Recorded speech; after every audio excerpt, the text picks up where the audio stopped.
Bagus Pak Ismail, akan saya uraikan lengkap, kritis, dan realistis. Mulai dari tafsir singkat QS Taha 133-135, lalu menghubungkannya dengan kerangka praktis 6L. Anda, 1. Layani Allah, 2. Layani waktu, 3. Layani manusia, 4. Layani ilmu dan teknologi terbarukan, layani tempat kita tinggal, 6.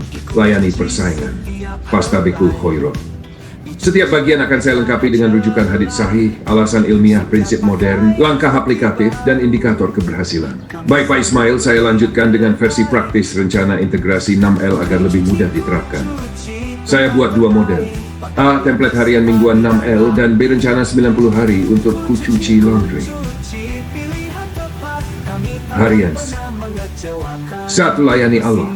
Syarat tepat waktu, jamaah bila mampu. 15-30 menit tilawah zikir pelajaran agama. Niatkan aktivitas kerja sebagai ibadah.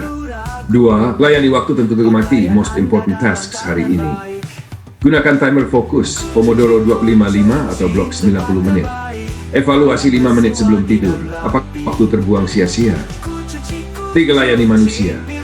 Ucapkan minimal 3 kali apresiasi ucapan terima kasih pada tim keluarga. Dengarkan 1 orang penuh tanpa interupsi, latihan empati. Selesaikan 1 keluhan permintaan secepatnya.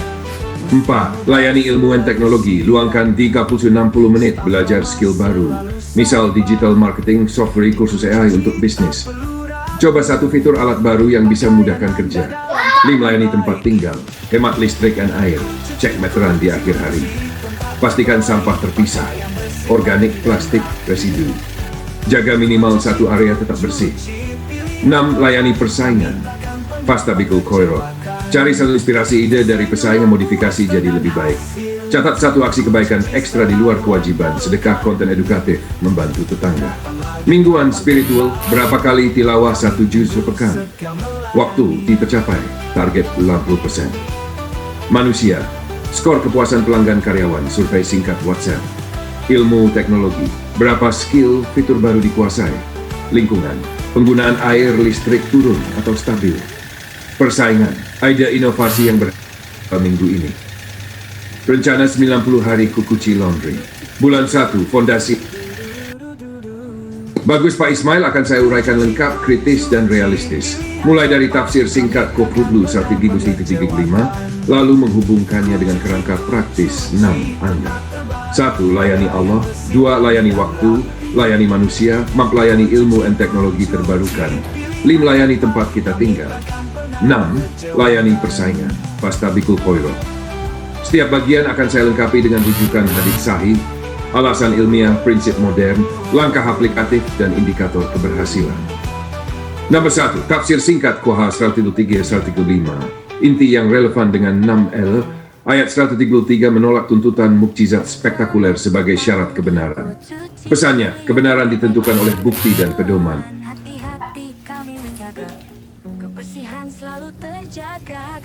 Baik Pak Ismail, mari kita kaji QS Taha ayat 1-135 dengan dikaitkan pada peristiwa G30 SPKI dan pelajaran yang bisa diambil bagi bangsa Indonesia, terutama dalam menjaga ketuhanan yang Maha Esa sebagai fondasi negara. Saya akan uraikan secara panjang, kritis, dan realistis dengan dasar Al-Quran, hadits sahih, dan analisis sejarah. Tafsir singkat 133 juz 5. 1. Ayat 133, orang-orang kafir menuntut bukti agar bisa beriman, padahal Al-Quran sebagai mukjizat sudah cukup. Analogi, kaum PKI dulu menuntut ideologi baru, komuniteisme, menggantikan nilai agama. Mereka ingin rakyat berpaling dari wahyu Allah, padahal Al-Quran sudah menjadi pedoman hidup yang sempurna. 2. Ayat 134, Allah menegaskan, kalaupun umat ini dihancurkan sebelum Al-Quran datang, mereka akan berdalih, ya Rab, kenapa engkau tidak kirim utusan lebih dulu? Analogi, Indonesia sudah diberi dasar Pancasila dengan sila pertama ketuhanan yang Maha Esa. Lalu banyak ulama, organisasi Islam, Muhammadiyah, NU, dan lain-lain sebagai penjaga nilai. Jadi kalau ada generasi yang menolak agama, itu bukan karena kurang bukti, tapi karena hawa nafsu. 3. Ayat 135, Allah perintahkan Nabi SAW untuk menunggu. Semua pihak akan menampakkan hasil amalnya. Kelak di akhirat, baru jelas siapa di jalan lurus dan sesat. Analogi, G30 SPKI gagal meskipun sempat membawa korban jiwa. Sejarah membuktikan ideologi yang menolak Tuhan pasti hancur. G30S PKKI dalam kacamata tafsir, pengganti dasar negara, menyingkirkan agama, dan menggantikan ketuhanan yang Maha Esa dengan paham ateisme komunisme. Realitas, PKI tidak bisa bertahan lama karena ideologinya berlawanan dengan fitrah manusia dan bertentangan dengan Al-Quran. Perlindungan Allah. Meskipun terjadi tragedi, Indonesia tidak jatuh ke dalam tangan kekuatan ateis. Ini sesuai dengan firman Allah. Open quote.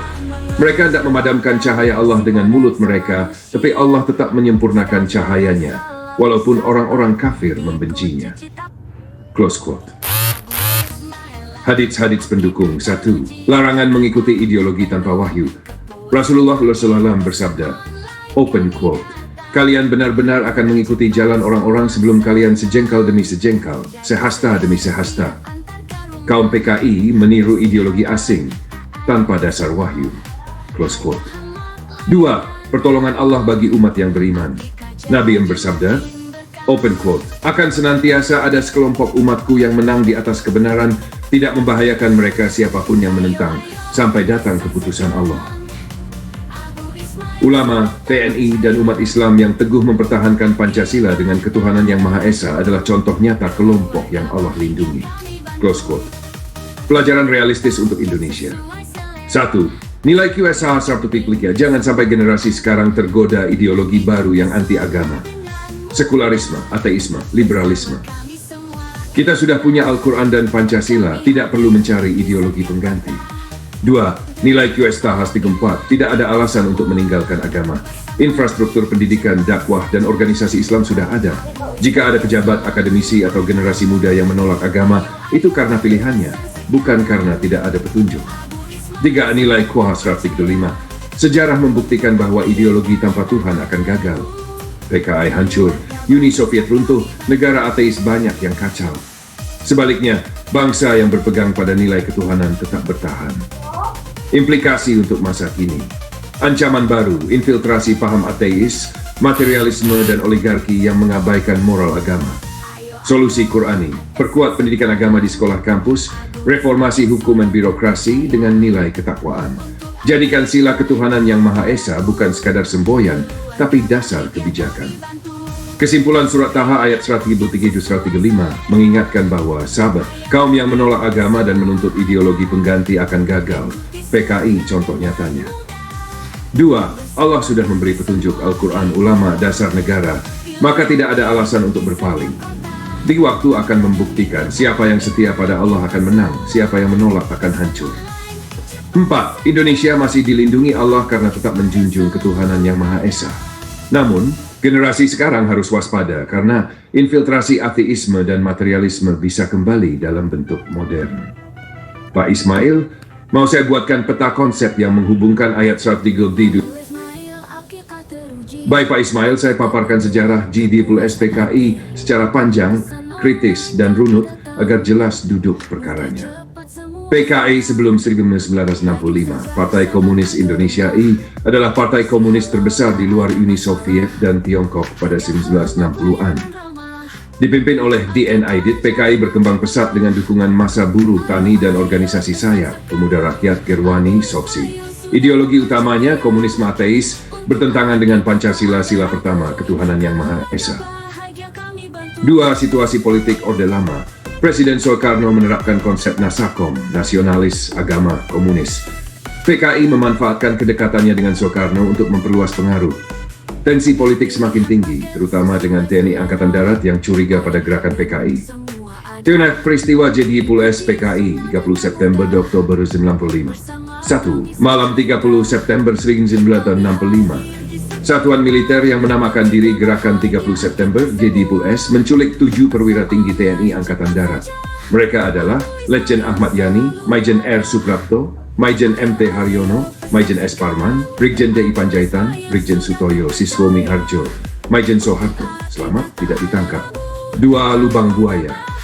Para jenderal yang diculik dibawa ke sebuah tempat di Jakarta Timur, dikenal sebagai Lubang Buaya. Mereka disiksa lalu dibunuh, jasadnya dimasukkan ke sumur tua. Tujuan G30S PKI menyingkirkan pimpinan Angkatan Darat, mengambil alih kekuasaan, mengganti ideologi negara, Pancasila dengan komunisme ateisme. Kegagalan G30S PKI. 1. Perlawanan TNI AD. Maijen Soeharto mengambil alih komando Kostrad. Dalam waktu singkat, gerakan G30S berhasil dipukul mundur. Pembubaran PKI. PKI dituduh sebagai dalang di balik G30S. Jutaan anggota dan simpatisan PKI ditangkap, sebagian besar dieksekusi atau dipenjara tanpa proses pengadilan. PKI dibubarkan dan dilarang berdiri di Indonesia. Analisis Qurani. Jika dikaitkan dengan Kuesta Hasratul Tiklab Tedi atau Tedi, PKI menolak mukjizat terbesar, Al-Quran, agama, ketuhanan. Mereka mencari ideologi baru yang anti Tuhan. 104. Tidak ada alasan lagi karena Allah sudah memberi petunjuk. Agama Islam, ulama, Pancasila. Waktu membuktikan. PKI gagal, TNI dan umat Islam tetap bertahan. Sejarah jadi saksi bahwa yang menolak Allah akan hancur. Hadits pendukung Rasulullah SAW bersabda, open quote, akan datang suatu masa umat-umat akan berkumpul untuk menghancurkan kalian sebagaimana orang-orang lapar berkumpul mengerumuni makanan. Para sahabat bertanya, apakah karena jumlah kami sedikit ya Rasulullah? Beliau menjawab, tidak, bahkan kalian banyak, tapi kalian seperti buih di lautan. PKI berusaha menghancurkan umat Islam di Indonesia, tapi Allah menjaga negeri ini. Dampak G30S PKI.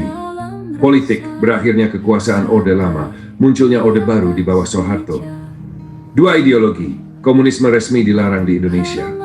3. Sosial, trauma, konflik horizontal, pembantaian massal pasca 1965. Pendidikan, lahirnya doktrin sejarah versi Orde Baru, film propaganda G30S PKI. Kesimpulan, G30S PKI adalah upaya kudeta untuk menggantikan dasar ketuhanan dengan ateisme komunisme. Peristiwa ini gagal karena Allah masih menjaga negeri ini melalui tangan TNI dan umat Islam. Tafsir Kuesta 1.3.3.5 memberi pelajaran bahwa ideologi anti Tuhan pasti gagal. Indonesia harus terus waspada. Sebab meskipun PKI sudah bubar, pemikiran ateis dan materialis masih bisa masuk lewat jalur politik, budaya, pendidikan, dan media. Pak Ismail, mau saya buatkan timeline visual G30S PKI, garis waktu kronologis dengan ayat Al-Quran yang relevan, agar lebih mudah dipahami dan bisa dipakai untuk dakwah atau materi pengajian.